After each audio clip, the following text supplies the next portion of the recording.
Bhavat media news కి స్వాగతం.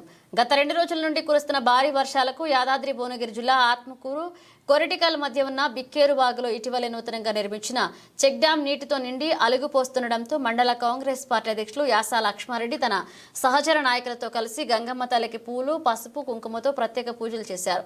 ఈ సందర్భంగా లక్ష్మారెడ్డి మాట్లాడుతూ కాంగ్రెస్ ప్రజాప్రభుత్వం ఏర్పడిన వెంటనే బడుగు బలహీన వర్గాల ఆశాజ్యోతి ప్రభుత్వ విప్ ఆలేరు శాసనసభ్యుల బిర్లా ఐలయ్య స్థానిక రైతులు అవసరాన్ని గుర్తించి 4,61,00,000 రూపాయల నాబార్డు నిధులతో సకాలంలో చెక్ డ్యాం పూర్తి చేయడంతో రైతులు సంతోషంగా ఉన్నారన్నారు. ఈ నీటితో 2 కుండల నిండుకొని భూగర్భ జలమట్టాన్ని పెంచడం ద్వారా ప్రజలు త్రాగు, సాగునీటికి ఇబ్బందులు ఉండవన్నారు.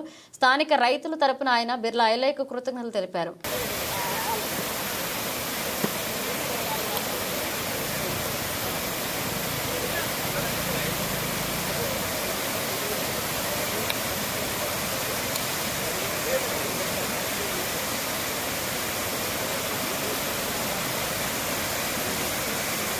మనకు తెలంగాణ రాగానే వెంటనే మనకి ఇక్కడ మన ఎమ్మెల్యే గారు బడుగు బలహీన వర్గాల ఆశాజ్యోతి అయిన మన బిర్లా ఐలయ్య గారు వెంటనే మనకి ఇక్కడ చెక్ డ్యామ్ శాంక్షన్ చేయించిండు.